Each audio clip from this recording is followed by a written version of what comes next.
Welcome to the Sacred Success Summit, where you access the secrets to sacred success and become even more of the goddess you've always known you were. Your host for this session is Samantha Ka'awa. Samantha is a best-selling author, keynote speaker, and esteemed marriage coach, recognized for her counterculture approach to transforming relationships. Samantha has been featured on TEDx, Fox, ABC, CBS, and other international publications and podcasts. Co-creator of this summit, Samantha, is eager to introduce another inspirational guest. Take it away, Samantha. Hello, everyone. Welcome back. I have the one and only Benjamin Blackett in the house. Hello, Benjamin. Hello, Samantha. I'm so thrilled to be here with you. Me too. I'm so thrilled that I have the privilege of interviewing you today. And I could go on and on and on like a personal introduction of you, because Benjamin and I are dear friends. But let me formally introduce Benjamin to all of you.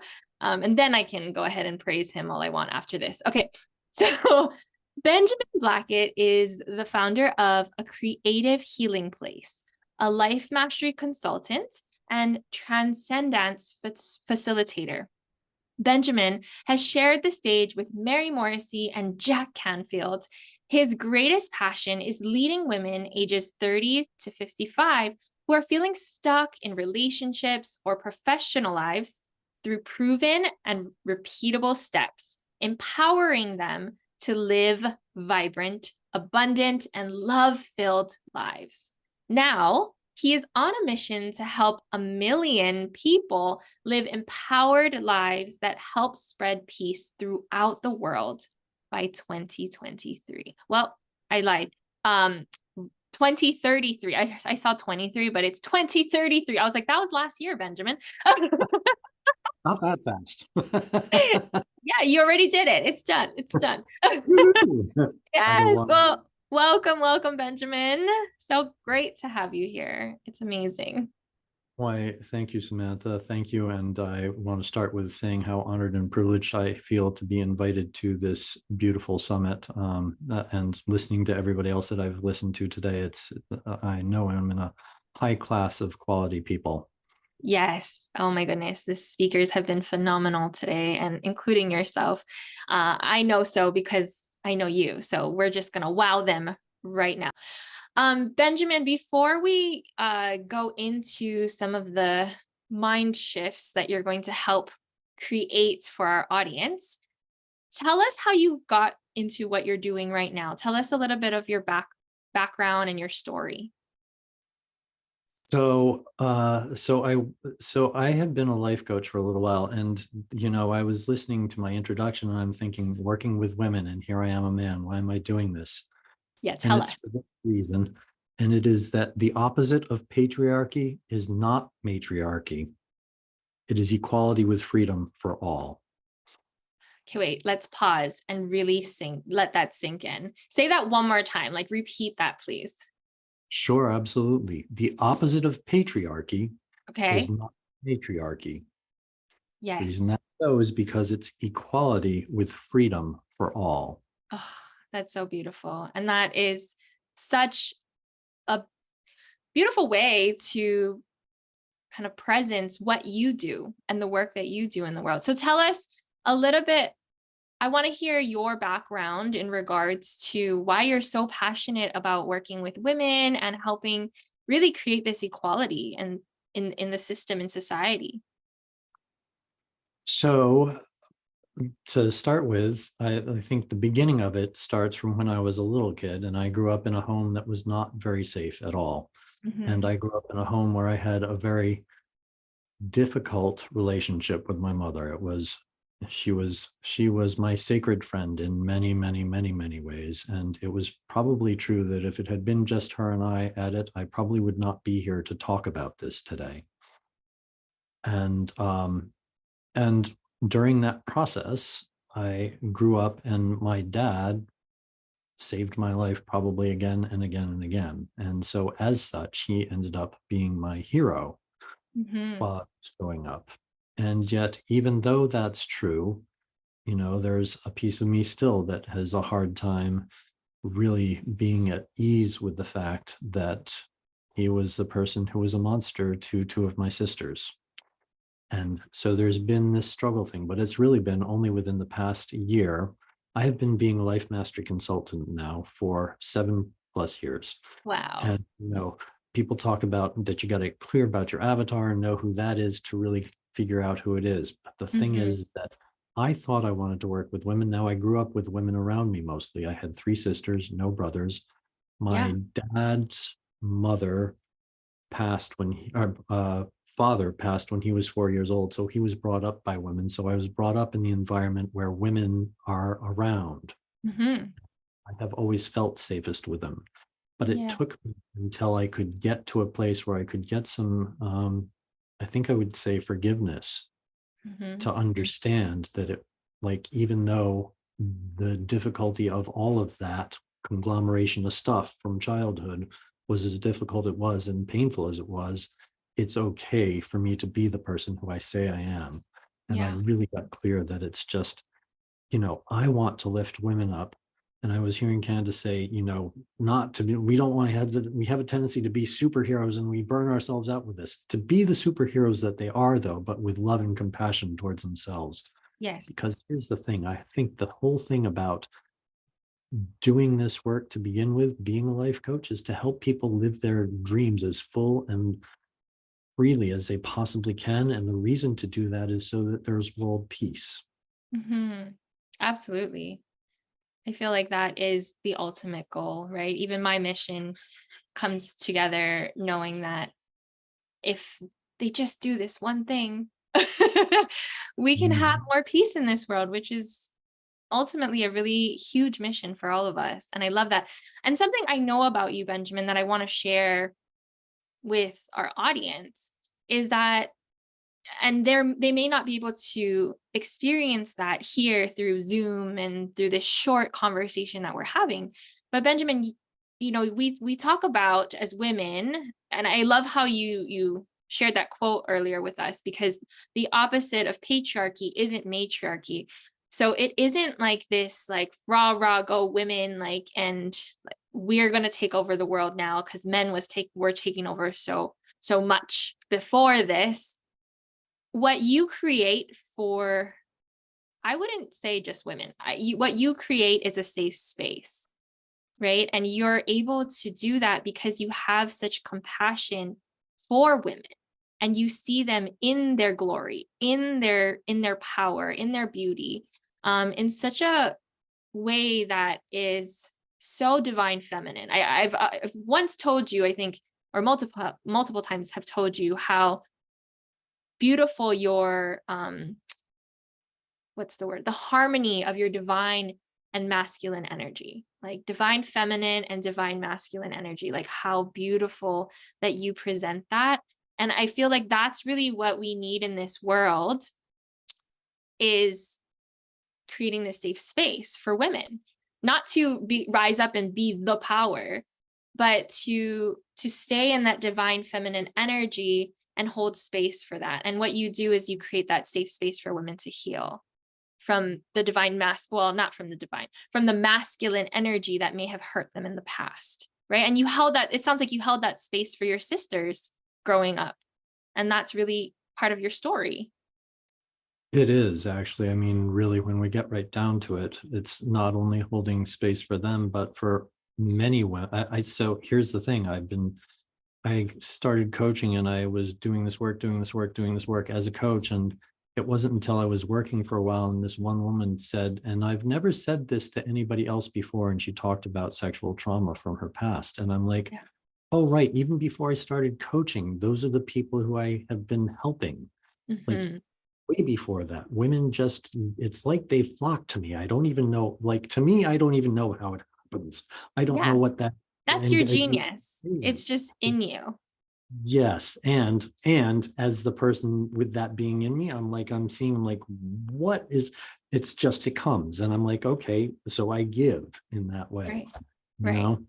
And that's so beautiful. I think that's such a beautiful gift that you're giving, is a space for us to heal. Because I have had dad issues, right? Abandonment issues with men, trust issues with men.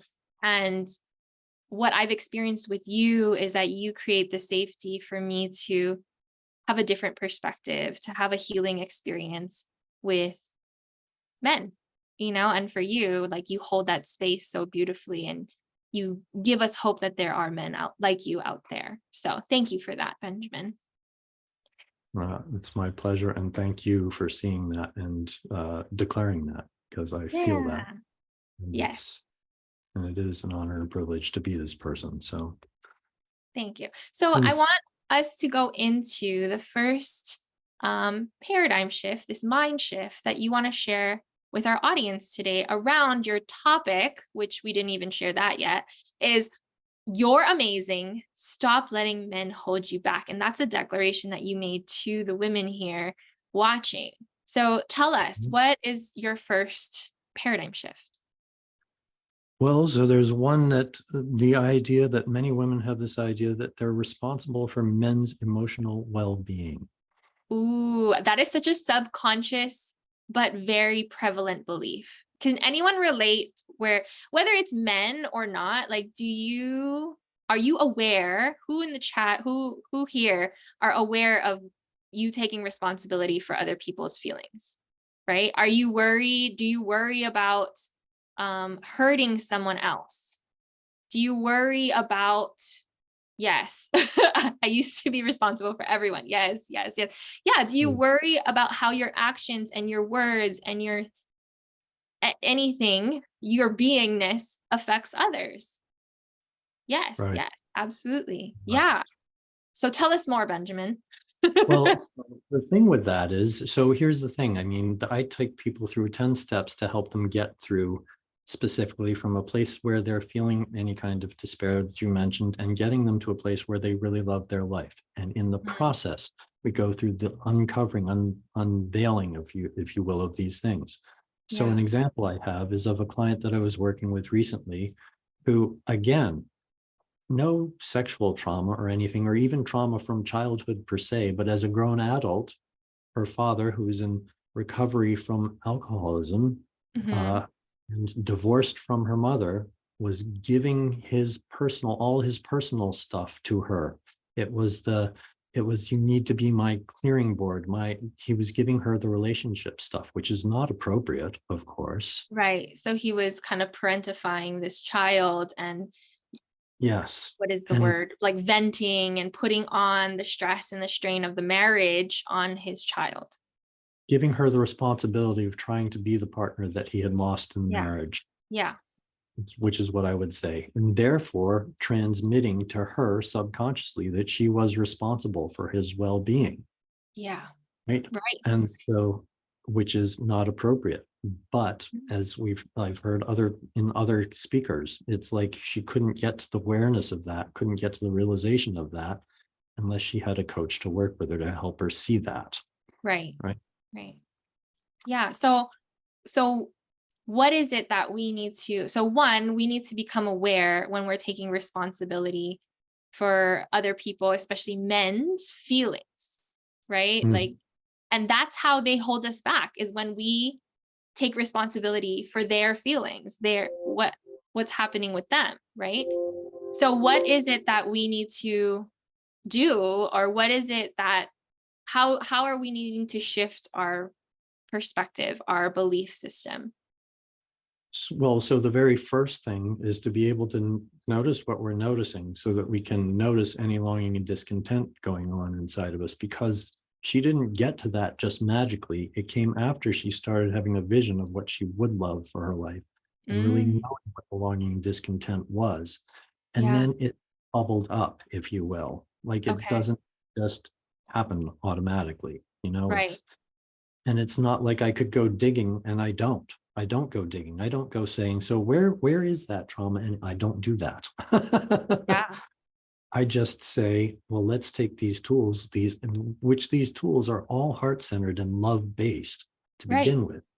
And so through that discovery, she's able to get to like, oh, I see there's this relationship that really is not in alignment with this vision of who I'm saying I want to be, which is the empowered woman running her own life. And this woman, I will tell you, she created her own business. I knew her through BNI. She created her own business as a physical therapist, and she was doing well in it. And she had 2 small children after creating the business. And she came to see me at a point where she was like, I'm feeling burnt out as a mom. I don't even want to do my business. And yet my business is my passion. I've got to do something. Right. Yeah. So there had to be some noticing, some awareness that there was something going on. And it's like, I don't go in and say, what's the thing? But it's until we get to what's going on right here on the surface, we can't get there. So I help people through that. I help them realize I their love vision. that. Yeah, I love that. Even Christopher says, I love that starts with noticing what we're noticing. So it really is about finding that place where we're getting stuck. We're not allowing ourselves to really live into the vision, right? Finding that vision and living into it. Christopher asked, Benjamin, would you say awareness is 80% of the battle? What do you think? That's a great question. I love the question. I think I would absolutely say that awareness is 80% of the battle, because like I said, it's if I'm going in to dig, first of all, there comes a resistance. And so it actually only pushes it down farther. And when we do that, it's like holding the beach ball underwater. Hold that beach ball underwater. We can hold it underwater, hold it underwater. And the thing is that when it comes up, when it's such emotional stuff, it doesn't come up pretty, right? No. It doesn't come up to say like, oh, I'm this thing. It comes up in this like, what are you doing? And I've got to attack and I've got to, Yeah. It comes up like that. So yes, the awareness absolutely is 80% of the battle, but the awareness. Yeah, and I always think about it this way too. It's like, you don't know what you don't know. And until you know it, that's when you can do something about it. So they say ignorance is bliss. I don't agree that it's bliss, but if you don't know, that your level of awareness will determine what you're able to achieve in life, right? Like if you're not aware of the blocks that are holding you back, you will just continue to feel blocked and not do anything, not be able to do anything about it. And so therefore ignorance is bliss until it's not bliss anymore. Yeah. And then when it's not bliss anymore, then you've got some awareness. And then once you've got awareness, you have to do something to change it. Otherwise, it's just going to get more and more painful. I love that. Yes. So true. Okay. So what is the second shift that you want to share with our audience today? So another paradigm I think we can talk about is the idea that men are monsters. Men are monsters. They look like, so people do say men are monsters. And I mean, whether that's like a subtle society belief or something that is actually said to people, but yeah, they say that. Okay. So tell us more. Well, and so here's the thing. When we see that there are acts that we call inappropriate, absolutely unacceptable, we have a tendency to think, well, men are monsters. Yeah. Well, you look like men are monsters, and yet underneath, the fact is that we are all human, that men have this feeling too. And our society actually is structured in such a way so that both men and women put men in this category of that we've got to be superheroes, that we don't have any feelings, that we're impermeable, that we're these forthright things. And so when we lash out in any way, because we're incapable of expressing, because we don't think we're allowed to express a lot, and I'm not making justifications for inappropriate actions. And by the way, when it's, hurt people. Yeah. Hurt people. And so it's very probable that most of the men who are offensive and aggressive are hurt in some way or another. Now, I happen to be somebody who not only had my sisters go through some sexual abuse, but I too went through my own sexual abuse. And so I know how that feels. Yeah. And it's not that it was, it's not important what it was, but it's important to know that it was, right? Yes. You've heard me speak about it, but I've been able to speak about it because in the moments, actually, when I was with you, it's the first time I spoke about it in a really public way, Yeah. as a matter of fact. And it wasn't important. I realized, and I see this in hindsight, that it was important that it happened. It's not important what happened. That's powerful. That's like a writer downer, as Rancho would say. Right? It's important that it happened, but it's not important what happened. Right. Yeah. Because we all have our own individual journeys, and no matter what it is for anybody, it's still painful. Like, so what I went through, I can tell you one thing that happened for me. It was one incident, and compared to what some women I know go through, like if you look at it on a scale, like small, it seems, and yet it was enough for me in that moment that half of my personality left my body. Yeah. And was gone for a long time, and I didn't even know it. Right. No? Yes. Yes. And so tell me this, Benjamin, because I think you were able to shift this in yourself. And it sounds like it's important for others to shift it in themselves, right? By saying men are monsters, or anyone claiming anything to be a monster, or any situation or scenario to be bad, it can do a lot of harm to someone. Oh, and I'm looking at our time. We're like running out of time. I'm like so into this conversation. Me too. We're gonna I be know. to be continued. Holy smokes.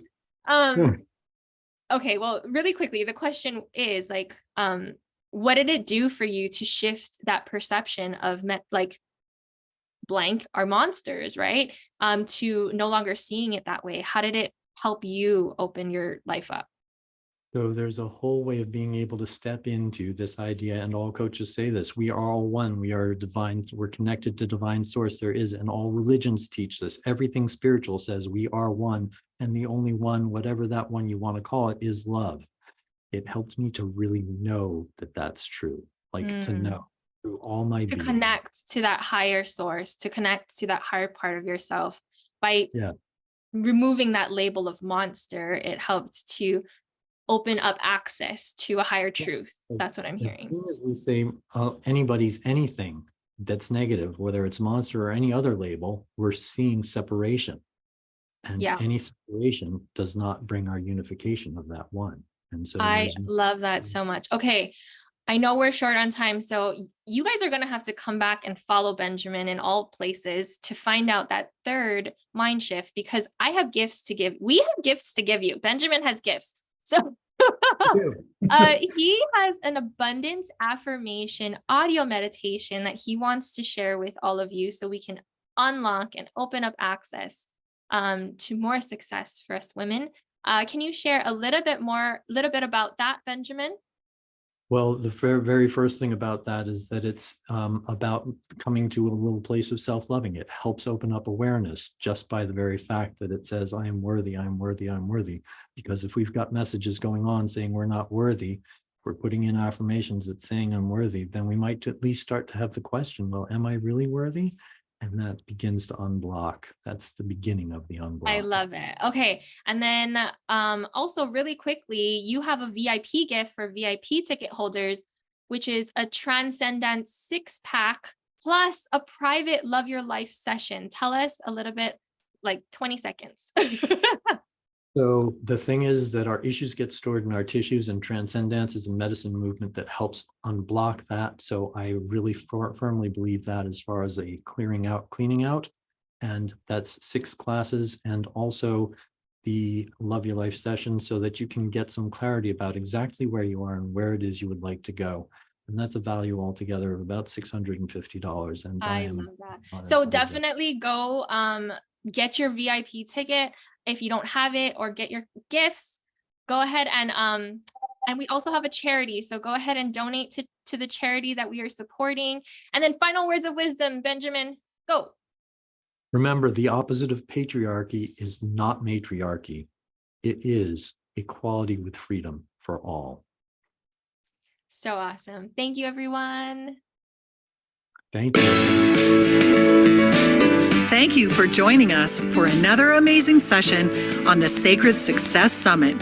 For more information or to apply to be a speaker at one of our upcoming events, email our team at breakthrough@clarityconfidenceconnection.com. Now, tune in to another transformational speaker.